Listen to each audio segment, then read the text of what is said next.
And Satan wants to attack that. And here's how he does it.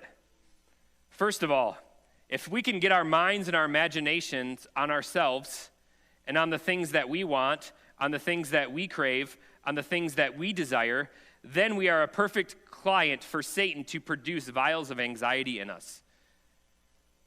Maybe you have a desire to be recognized. Maybe you have a desire to have or possess something. Do you want to know the result of that? We're just robbed of peace. James chapter 4, verses 1 and 2. What causes quarrels and fights among you? Is it not this, that your passions are at war within you?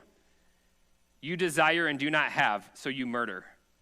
You covet and cannot obtain, so you fight and quarrel.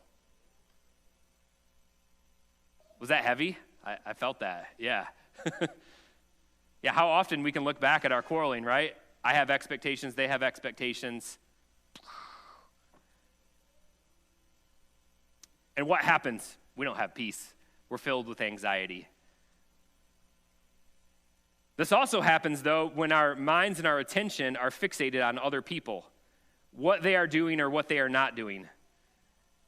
Do you all recall when Jesus was having the conversation with Peter? Now, this was the post-Peter being scared of a teenage girl, Peter. This was after that. This was after the resurrection. And Jesus sits down with Peter, and he tells Peter what his future is going to look like. And in John chapter 21, he said, "Truly, truly, I say to you, when you were young, you used to dress yourself and walk wherever you wanted. But when you are old, you will stretch out your hands, and another will dress you and carry you where you do not want to go." Then he said to him, by what kind of death he was to glorify God. And after saying this, he said to him, "Follow me." Now, if you're wondering what he was saying, basically he was saying that you're going to die by crucifixion. And most people actually historically believe Peter was, as he was going to die by crucifixion, he said, "How dare I die in the same manner that my Savior did?" So he wanted to be crucified upside down. So he was telling Peter that, which, I mean, kind of a heavy thing, right?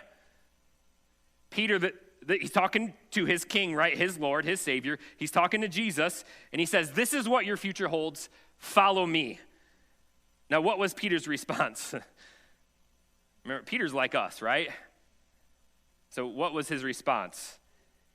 When Peter saw him, he said to him, "Lord, what about this man?" It was John he was referencing. "So you're telling me about my future, but what about him?" Yeah, me too, yeah. Jesus said to him, "If it is my will that he remain until I come, what is that to you? You follow me."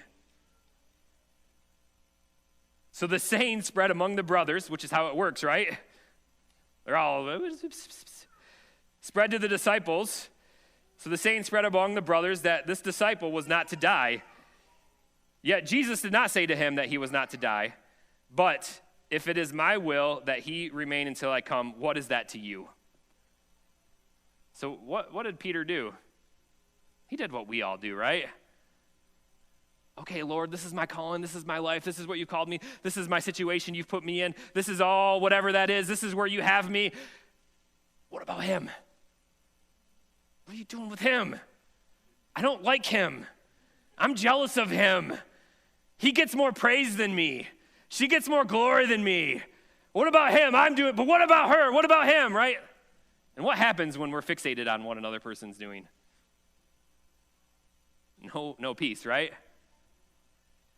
And there's a couple sayings, especially if that, because what happens when we do that, it's going to turn into bitterness. Because they're going to do something that's really jacked up. It's going to make you really upset because they're sinners, right? And then that's going to turn to bitterness. And now what you have happening is they're staying rent-free in your mind, as some people say, or it's like drinking poison and expecting another person to die. And we're stewing in turmoil while many times they have no idea what's going on. Isaiah says that peace is found when our mind and our imagination is fixated on the relationship we have with God. So whenever our minds or imaginations are fixated on ourselves or other people before God, peace will leave, right?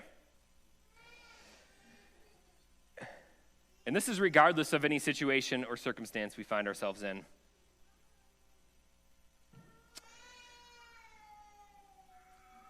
And that's how it feels a lot of times. Yeah. We just want to cry, right? And here's what happens when we are robbed of peace. Like, we bring our baggage with us, right? We don't check it at the door. We bring it into every relationship in our lives. When we have peace with God, when we experience the peace of God, we bring that peace into our other relationships. When we don't have the peace of God and we have anxiety, we bring that into our other relationships. That's just the reality of it. Let me give some examples. Perhaps a spouse, a husband or wife, has unresolved issues with one of his or her parents. They bring that anxiety into the relationship with the spouse. Then, because that relationship is not resolved, then often as a result of that, brokenness from that relationship is projected onto the other spouse. And this shows up in a variety of different ways. Some overfunction, creating a lazy, codependent spouse. Some underfunction, some fight, some flee. That's really what results as a result of it. Because we're not looking to God for peace, we're looking to someone else for it. Or perhaps there's issues in a husband and a wife, and they want a pastor, a counselor, someone to fix the problem, but oftentimes they want them to fix it the way they want to fix it. So they triangulate someone else in an unhealthy way, and everyone's anxiety leaves. And there's many examples I could go on, right? Let's just be honest. We've all experienced this, and we probably are feeling this right now to some level, right? That's the war. The war is which relationship is chief in our life. The war is who is Lord of our imagination and our thought life. The war is what relationship are we most fixated on. That's where the battle is. Remember last week we talked about enemies? If we don't know what we're fighting, well, that's one of the big things we're fighting. But the beautiful thing on the other hand, when the peace of God is present in our relationships, we bring that into all our other relationships as well. When we have his glory as the chief end of our desires, we can act as the storm of anxiety that arises when we look to him. And let me just say something. This is why we need one another. Because when we're in the middle of that ourselves, we don't see clearly. We don't. Our emotions are so involved. Our thought processes are so involved. We just don't see clearly. We want to defend ourselves. We want to do all that. And that's why God's blessed us with the church body.